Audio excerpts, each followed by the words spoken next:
إلا الله محمد رسول الله لا إله إلا الله محمد رسول الله لا إله إلا الله محمد رسول الله لا إله إلا الله محمد رسول الله. بسم الله الرحمن الرحيم. الحمد لله رب العالمين والصلاة والسلام على رسوله الكريم أما بعد فأعوذ بالله من الشيطان الرجيم. بسم الله الرحمن الرحيم. والفجر وليال عشر والشفع والوتر والليل إذا يسر هل في ذلك قسم لذي حجر صدق اللہ العظیم. بزرگان محترم اور میرا عزیز ساتھیو، اس سورت کا نام سورۃ الفجر ہے. اس سورت میں اللہ رب العزت نے شروع میں 5 چیزوں کی قسم کھائی ہے. اس سورت کا شروع کا لفظی فجر سے ہوتا ہے. اسی مناسبت سے اس سورت کا نام بھی سورۃ الفجر رکھا گیا. حدیث پاک میں ایک واقعہ بھی سورت کے متعلق ہے کہ حضرت معاذ بن جبل رضی اللہ تعالیٰ عنہ نے ایک مرتبہ عشاء کی نماز لمبی پڑھا دی، اور جہاں وہ نماز پڑھاتے تھے وہ طبقہ، وہاں کے مصلی، نماز پڑھنے والے حضرات، یہ عام طور پر وہ مجمع تھا جو کام کاج کرنے والا تھا، مزدور قسم کا طبقہ تھا، پورے دن کا تھکا ہارا مجمع تھا. تو حضرت معاذ بن جبل رضی اللہ تعالیٰ عنہ نے عشاء کی نماز لمبی قرات کر دی، لمبی عشاء کی نماز پڑھا دی. تو ان مصلی میں سے ایک مصلی نبی کریم صلی اللہ علیہ وسلم کی خدمت میں حاضر ہوئے اور شکایت فرمائی کہ ہم دن بھر کے تھکے ہوئے ہوتے ہیں، کام کاج کرتے ہیں، مزدوری کرتے ہیں، جب رات میں آتے ہیں تو اتنی لمبی لمبی قرات عشاء کی نماز میں ہوتی. نبی کریم صلی اللہ علیہ وسلم نے حضرت معاذ بن جبل کو فرمایا، اے معاذ، کیا تو لوگوں کو فتنے میں، تکلیف میں، مصیبت میں ڈال رہا ہے؟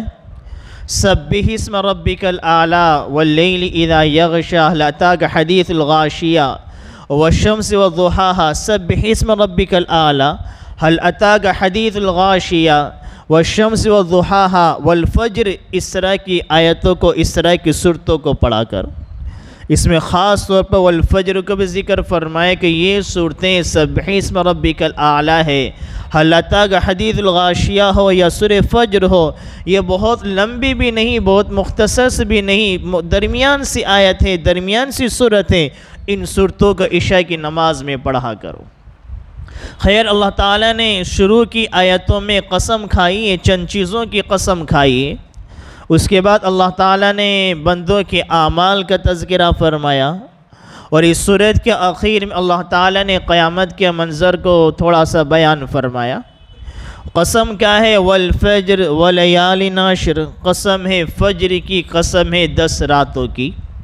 اللہ نے فجر کی قسم کھائی خصوصی طور پر.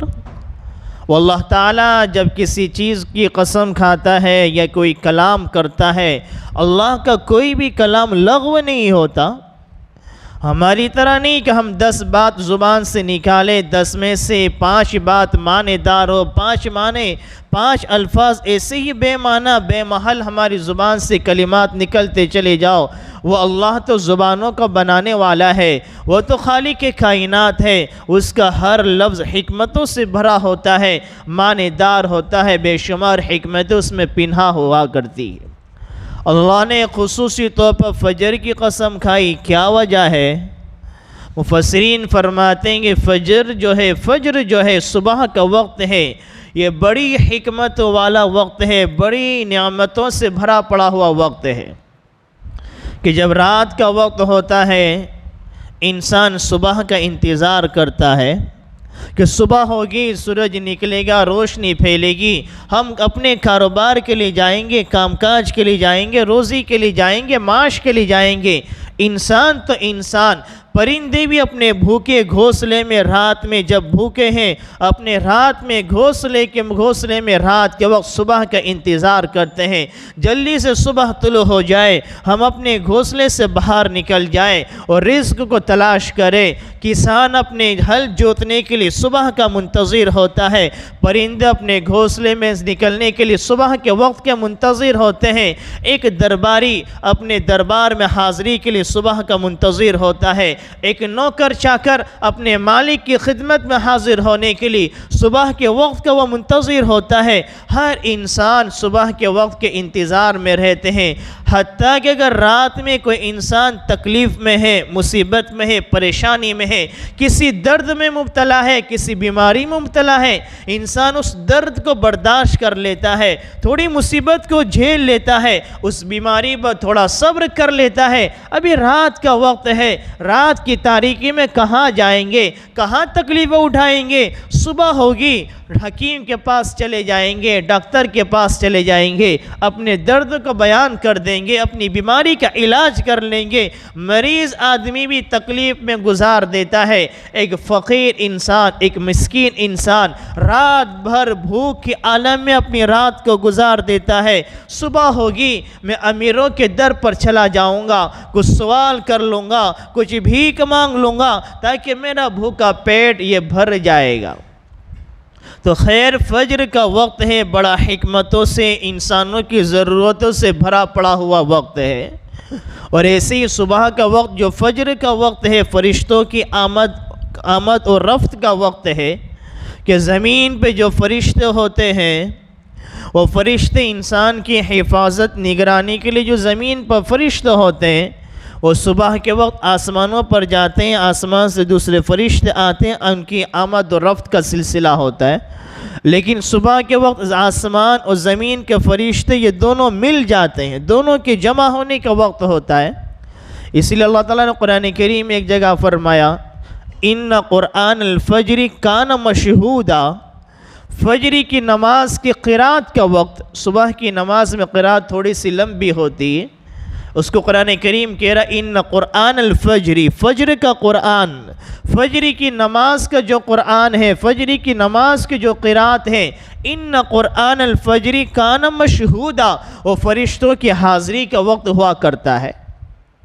تو فجر کا وقت بڑا قیمتی ہے، صبح کی نماز جو بندہ پڑھتا ہے، حدیث میں ہے آج اسی صبح کے وقت کو آج ہم غفلتوں میں، کوتاہیوں میں، سونے میں گزار دیتے ہیں، پھر ہم تاخیر سے اٹھتے ہیں، پھر ہم کہتے ہیں کہ ہمارے کاروبار میں برکت نہیں ہوتی، ہمارے رزق میں برکت نہیں ہوتی، میں دن رات محنت کرتا ہوں، میں سچائی کے ساتھ تجارت کرتا ہوں، میں سود کا کاروبار نہیں کرتا، کسی کو دھوکہ نہیں دیتا، کسی کو دھوکہ نہیں دیتا، پھر بھی میری تجارت گھاٹے میں چلتی ہے، میں کاروبار میں پیچھے پڑ جاتا ہوں۔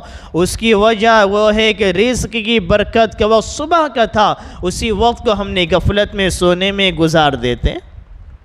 جو شخص بھی صبح کی نماز پڑھتا ہے وہ اللہ تعالیٰ کی حفاظت میں آ جاتا ہے۔ حدیث میں جو بندہ صبح کی نماز پڑھتا ہے وہ اللہ کی حفاظت میں آ جاتا ہے، جو بندہ رات کی نماز پڑھتا ہے، عشاء کی نماز پڑھتا ہے، آدھی شب کا ثواب اس کے نام اعمال میں لکھا جاتا ہے، صبح کی نماز پڑھی، دوسرا نصف شب کا ثواب اس کے نام اعمال میں لکھا گیا۔ گویا عشاء کی نماز، فجر کی نماز کسی نے جماعت سے پڑھ لی، پوری رات عبادت کا ثواب اس کے نام اعمال میں لکھا جائے گا۔ صبح کی نماز کے بعد رزق کو تقسیم کیا جاتا ہے، جب رزق تقسیم ہوتا ہے اسی وقت ہم سوئے پڑے ہوئے ہوتے ہیں۔ آج ہماری چاروں طرف جو غیر مسلموں کی آبادی ہے، اب صبح صبح ان غیر مسلموں کے محلوں میں چلے جائے، اور صبح صبح ان کے مرد حضرات بھی، ان کی عورتیں بھی اٹھ جاتی ہیں، اور رات میں 12-11 بجے آپ غیر مسلموں کے محلے کا چکر لگا لیں۔ اسلام نے ہمیں کیا تعلیم دی ہے، کسی اور مذہب ان کو کیا تعلیم دے گا؟ اسلام نے تو قدم قدم پر ہماری رہبری فرمائی ہے، جو مذہب نے ہمیں تعلیم دی ہے، زندگی گزارنے کی جو طریقہ ہمیں بتلایا ہے، کسی اور مذہب نے کسی انسان کی وہ رہبری نہیں فرمائی ہے کہ عشاء کی نماز کے بعد جلدی سے سونا ہے تاکہ صبح کی نماز میں اللہ کے سامنے کھڑے ہونا ہے اور کاروبار کے لیے نکل جانا ہے۔ آج ہمارے مسلم محلے رات میں دیر دیر تک جاگتے آپ کو نظر آئیں گے۔ اب ہمارے شہر میں آپ غیر مسلموں کی محلے میں چلے جائیں، 11 بجے بھی ایسا لگتا ہے کہ ان کی گلیوں میں آج رات کے 1-2 بجے پڑے ہوئے۔ ہمارے شہر میں رہنے والے، کوئی اور دور کی بات نہیں، صبح میں دیکھو ان کے گھر کا بڑا چھوٹا ہر ایک صبح اٹھتا ہوا نظر آتا ہے، گھر کے کام کاج شروع ہو جاتے ہیں۔ ہماری صبح 9-10 بجے کے بعد ہماری صبح ہوتی ہے۔ جس مذہب نے ہمیں تعلیم دی تھی کہ رات میں جلدی سو، دن میں جلدی اٹھ جاؤ، ہمارا وہ طریقہ غیروں نے اختیار کر لیا، ہمارا نظام زندگی کا بگڑ گیا، جس سے ہماری طبیعت، ہماری زندگیوں کا نظام بھی بگڑ چکا ہے۔ ہمارے کھانے پینے کی سسٹموں کو ہم نے بگاڑ دیا، ہمارے دن رات کے نظام اور اوقات کو ہم نے بگاڑ دیا، ہم نے ہمارے سونے کے اٹھنے کے اوقات کو ہم نے بگاڑ دیا، تو جس سے طرح طرح کی بیماریاں نے ہمارے جسموں میں جنم لے لیا۔ آج انسان اچھے سے اچھا قسم کا کھا رہا ہے، اے سی میں رہ رہا ہے، ٹھنڈی میں رہ رہا ہے، گھر میں اے سی، دکان میں جائے، اپنی آفس میں جائے وہاں اے سی، مسجد میں ایئر کنڈیشن موجود ہے، ہر جگہ ٹھنڈک موجود ہے۔ جو قسم کا لباس ہم پہنتے ہیں، ہمارے پرانے زمانے کے باپ دادا، اس ملک کے بادشاہوں نے وہ نعمتوں کا استعمال نہیں کیا ہوگا جس نعمتوں کا آج کا دور کا انسان استعمال کر رہا ہے۔ اسی قسم کے اعلیٰ سے اعلیٰ قسم کے لباسوں کو پہن رہا ہے، اعلیٰ سے اعلیٰ قسم کی چیزوں کو کھا رہا ہے، لاکھوں روپیہ، ہزاروں روپیہ کھانے پینے کی چیزوں پر صرف کیا جا رہا ہے۔ پھر بھی آج کے دور میں جتنی بڑی جتنی مہلک بیماریاں نے وجود ہو گئی ہے، اس سے پہلے زمانے میں ان بیماریوں کا نام و نشان نہیں تھا۔ وجہ یہ کہ ہمارے کھانے پینے کے اوقات کو ہم نے بگاڑ دیا، ہم نے اپنے آرام کے اوقات کو بگاڑ دیا۔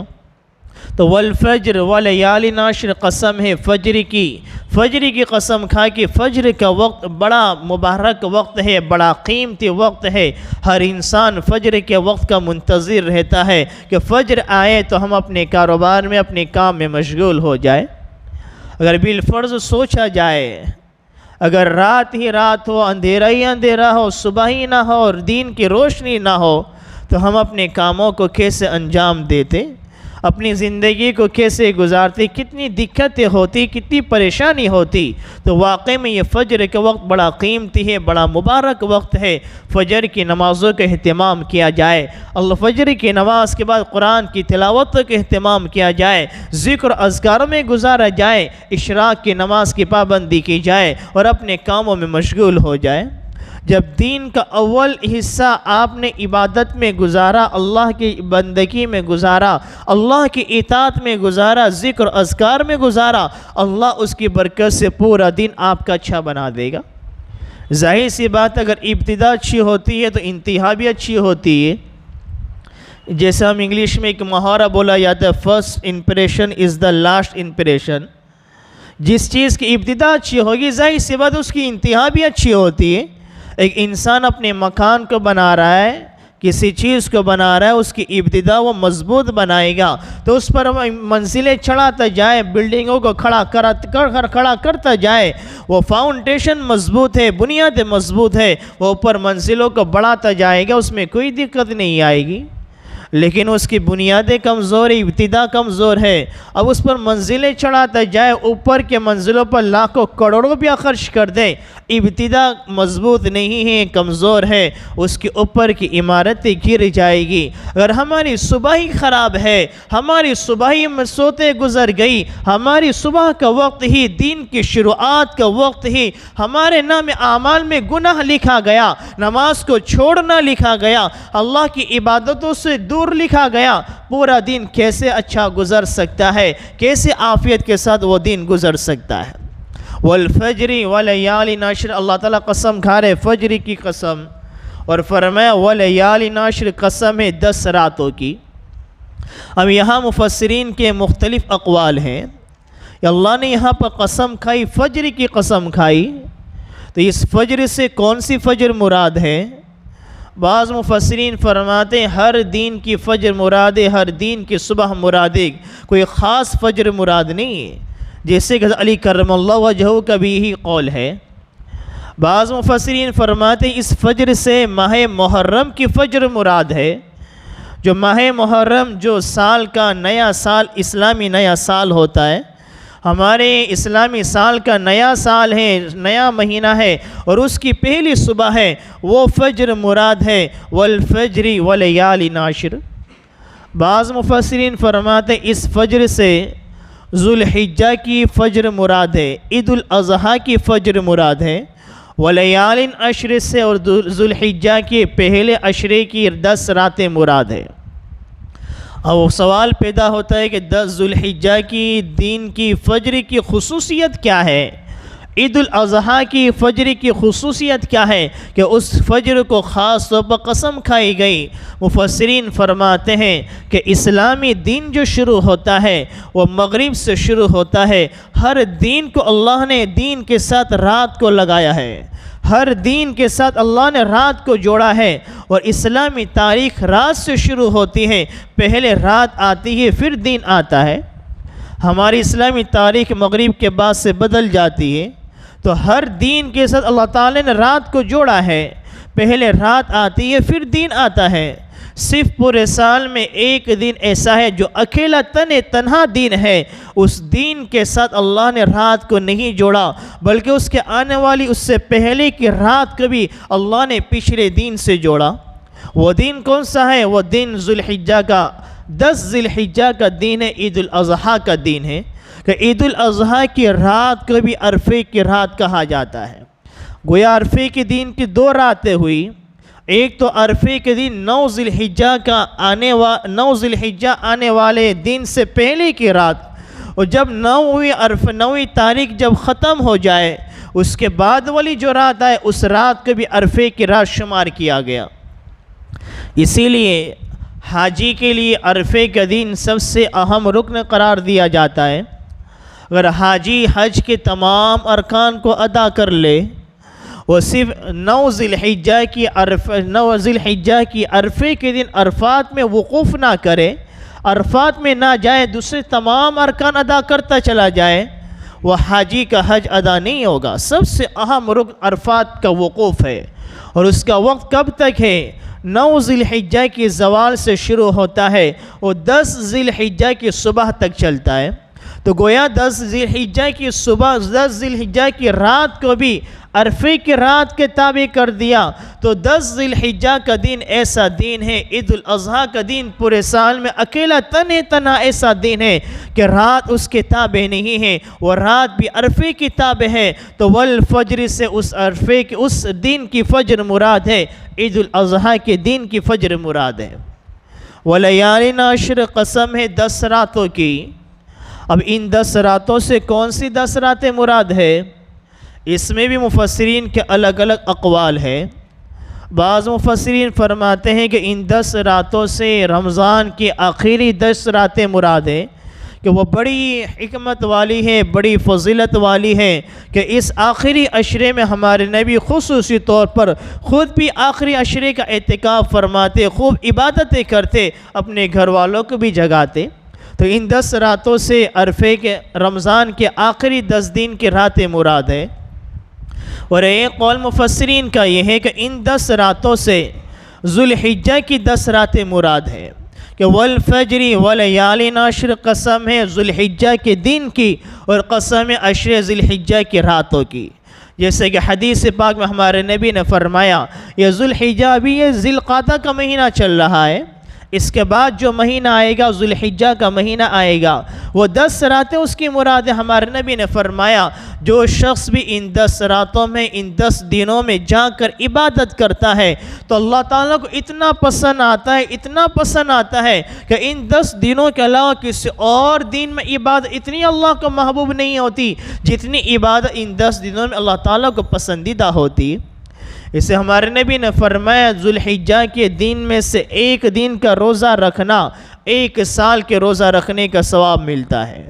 ذوالحجہ کے پہلے عشرے کے 10 دن میں سے ایک دن روزہ رکھنا 1 سال کا روزہ رکھنے کے ثواب کے برابر ہے، اور 10 ذی الحجہ کی راتوں میں سے کسی رات کو جا کر عبادت کر لینا 1 سال عبادت کرنے کے برابر ہے۔ تو آئندہ جو مہینہ آ رہا ہے بڑی حکمت والا ہے، بڑی فضیلت والا ہے، ہم ان مہینوں کو شب و روز کو غنیمت میں نہ ان شب و روز کو ہم غنیمت جانیں، ہم اس کو فضول اور بیکار طریقے سے نہ گزار دیں۔ تو والفجر ولیال عشر، قسم فجر کی، قسم 10 راتوں کی۔ آگے فرمایا والشفع والوتر، قسم شفع کی، قسم وتر کی۔ شفع کسے کہتے ہیں، وتر کسے کہتے ہیں؟ شفع کے معنی آتے ہیں جفت عدد کے آتے ہیں، جیسے 2 ہے، 4 ہے، 6 ہے، 8 ہے، 10 ہے، اس کو جفت کہا جاتا ہے۔ یعنی وہ جس کو اگر تقسیم کیا جائے تو دونوں حصے برابر برابر مکمل ہو جائے، اس کو جفت کہتے ہیں۔ اور اس کے مقابلے میں ایک طاق عدد ہوتا ہے، وتر ہوتا ہے، جس کو وتر کہتے ہیں، طاق عدد کہتے ہیں۔ جیسے ہم کہتے ہیں کہ بھئی نماز میں رکوع اور سجدے والی نماز میں ہمیں طاق عدد میں تسبیح پڑھنی ہے، 3 مرتبہ، 5 مرتبہ، 7 مرتبہ طاق عدد میں ہمیں تسبیح پڑھنی ہے، اس کو عربی میں وتر کہتے ہیں، طاق عدد کہتے ہیں۔ تو اللہ تعالیٰ نے قسم کھائی جفت کی قسم اور قسم میں طاق کی قسم۔ اب یہاں پر جفت سے کیا مراد ہے اور وتر سے کیا مراد ہے؟ مفسرین فرماتے ہیں کہ شفع سے مراد تو ایک یہ ہے کہ اس سے مخلوق مراد ہے، والشفع سے کہ ایک قول یہ کہ اس سے مخلوق مراد ہے کہ اللہ تعالیٰ نے ہر مخلوق کو نر مادہ کے اعتبار سے جفت پیدا فرمایا، کہ جتنی مخلوق دنیا میں آپ کو نظر آئے گی ہر مخلوق کو اللہ تعالیٰ نے نر مادے کے اعتبار سے جفت پیدا کیا، اور اللہ تعالیٰ وتر ہے، اکیلا ہے، تنہا ہے، تو گویا اللہ تعالیٰ شفع وتر سے مخلوق اور خالق مراد ہے۔ تو مراد اب یہ ہوگا، ترجمہ یہ ہوگا قسم تمام مخلوق کی، قسم خالق کی۔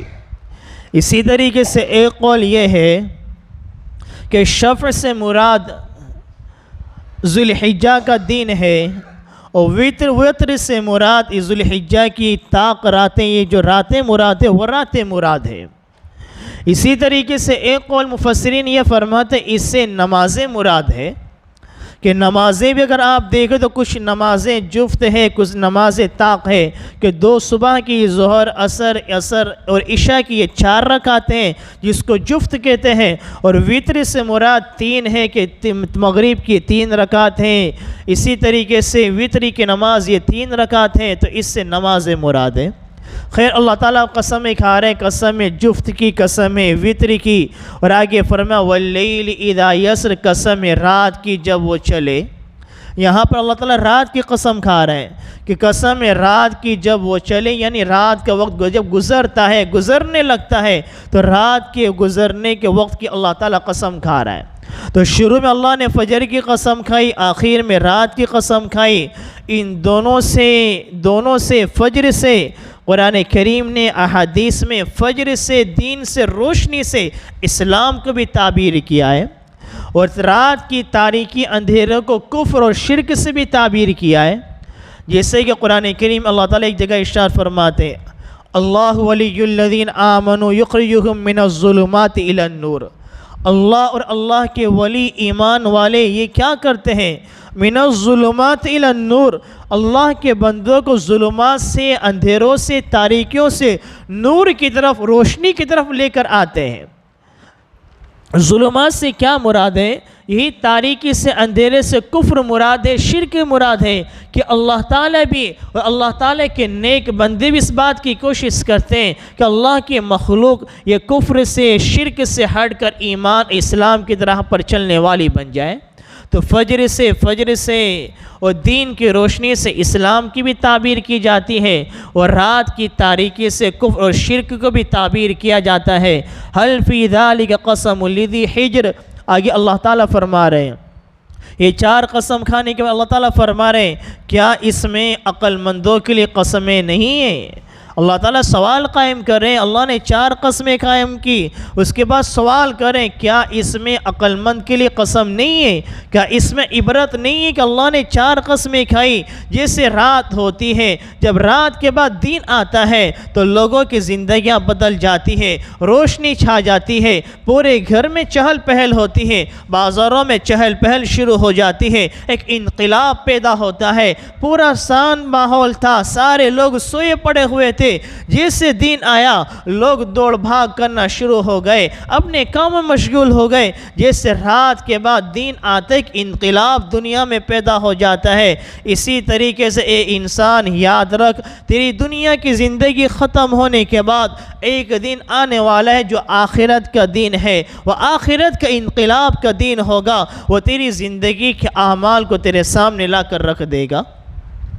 اسی طریقے سے دنیا میں ایک قوم وہ بھی ہے جو آخرت کا انکار کرتی ہے کہ بھئی دنیا ہی اصل زندگی، مرنا کے بعد انسان ختم ہو جاتا ہے، اسے کوئی زمانہ کوئی عالم آنے والا نہیں ہے کہ وہاں انسانوں کا اچھے اعمال کا بدلہ دیا جائے، برے اعمال کو اس کی سزا دی جائے۔ تو یہ اللہ تعالیٰ ان قسموں کو کھا کر، فجر اور رات کی قسموں کو کھا کر ان کے سوالوں کا جواب بھی دیتے ہیں۔ جیسے رات میں انسان تکلیف میں، پریشانی میں، مصیبت میں، انتظار میں گزار دیتا ہے، رات کے وقت اس کو ضرورت ہوتی ہے کسی چیز کی، خواہش ہوتی ہے، اسباب بھی ہوتے ہیں، پھر وہ فجر کا انتظار کرتا ہے، فوری توبہ اپنے کام کو انجام نہیں دیتا۔ اللہ کی بھی حکمت اس بات کا تقاضا کرتی ہے، دنیا میں ہر اچھے کام کرنے والے کو فوری توبہ اس کا بدلہ نہ دیا جائے، اور ہر برے کام کرنے والوں کو اس کی سزا نہ دی جائے، بلکہ ایک وقت تک اس کو مہلت دی جائے، اس کو وقت تک چھوڑا جائے، جب وہ وقت ختم ہو جائے اللہ قیامت کو برپا کر دے گا، اچھے اعمال کرنے والوں کو اچھا بدلہ دیا جائے گا، برے اعمال کرنے والوں کو برا بدلہ دیا جائے گا۔ اسی طریقے سے رات میں انسان سو جاتا ہے تو یہ رات انسان کے موت کے مشابہ ہے، اور صبح کا وقت یہ قیامت کے دن کے مشابہ ہے۔ اسی لیے جب رات میں انسان سو کر اٹھتا ہے اللہ تعالیٰ سے دعا مانگتا ہے، کیا دعا کرتا ہے؟ الحمدللہ الذی احیانا بعد ما اماتنا والیہ النشور۔ سو کر اٹھنے کے بعد جیسے انسان سوتا ہے، اس لیے نیند کو چھوٹی موت کہا گیا ہے، کہ نیند کو موت کی بہن کہا گیا ہے، چھوٹی موت قرار دیا گیا ہے، کہ انسان جیسے سو جاتا ہے اپنے اطراف کے ماحول سے بے خبر ہو جاتا ہے، جب صبح اس کی آنکھ کھلتی ہے وہ دعا پڑھتا ہے، الحمدللہ الذی احیانا بعد ما اماتنا والیہ النشور۔ تمام تعریف اس اللہ تعالیٰ کے لیے ہے جس نے مجھے مرنے کے بعد زندہ کیا۔ اس دعا کے ترجمہ یہ ہے کہ میں تو مر گیا تھا، بے خبر ہو گیا تھا، غفلت کے عالم میں چلا گیا تھا، مجھے مرنے کے بعد اس نے زندہ کیا۔ اللہ تیری تعریفیں، تمام تعریف اللہ تیرے لیے ہے۔ وَإِلَيْهِ النُّشُورُ، اور اس کی طرف اشارہ بھی کیا جا رہا ہے، آج تو زندہ ہو گیا لیکن یاد رکھنا ایک دن تجھے اللہ ہی کی طرف لوٹ کر جانا ہے، اسی کی طرف تجھے رجوع کرنا ہے، غفلت کی زندگی نہ گزار، اللہ کی طرف لوٹ کر جانا ہے۔